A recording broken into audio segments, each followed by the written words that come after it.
Boop. Have you ever made a mistake so big you felt like you couldn't recover?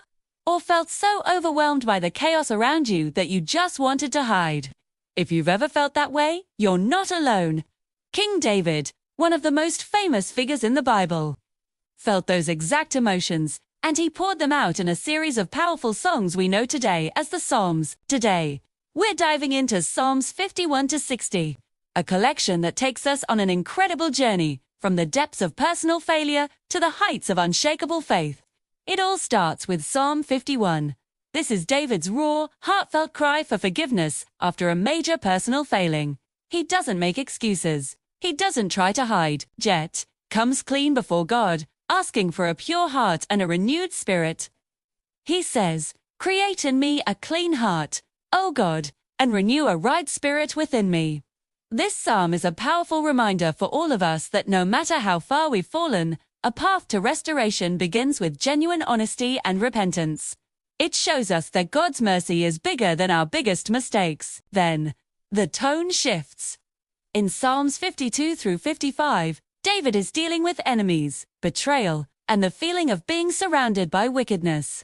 He feels the sting of a close friend turning against him, a pain many of us can relate to.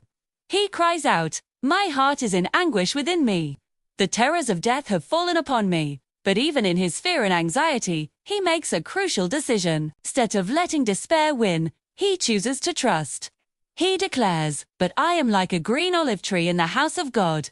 I trust in the steadfast love of God forever and ever." He resolves to cast his burdens on the Lord, knowing that God will sustain him. From there, we move into Psalms 56 and 57, which are songs of trust written while David was literally on the run, hiding in enemy territory. Imagine the fear he must have felt. Yet, in these psalms, his focus isn't on his circumstances, it's on God's character. His famous refrain is, "When I am afraid, I put my trust in you. In God, whose word I praise, in God I trust. I shall not be afraid. What can flesh do to me?"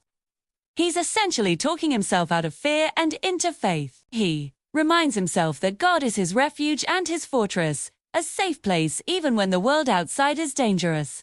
As we get to Psalms 58 and 59, David is confronting injustice. He sees corrupt leaders and wicked people causing harm, and he calls out to God for justice. It's a righteous anger, a plea for God to intervene and set things right. He's not taking matters into his own hands, but he is passionately asking God to be the ultimate judge and defender of the weak. This shows us that our faith isn't passive. We can bring our frustrations and our desires for a better, more just world directly to God. Finally, the journey culminates in Psalm 60. This psalm reflects a time of national struggle and military defeat. The people felt abandoned by God. But the psalm doesn't end in despair. It turns into a prayer for victory and a declaration of trust. David concludes with a powerful statement of faith. "With God we shall do valiantly. It is He who will tread down our foes."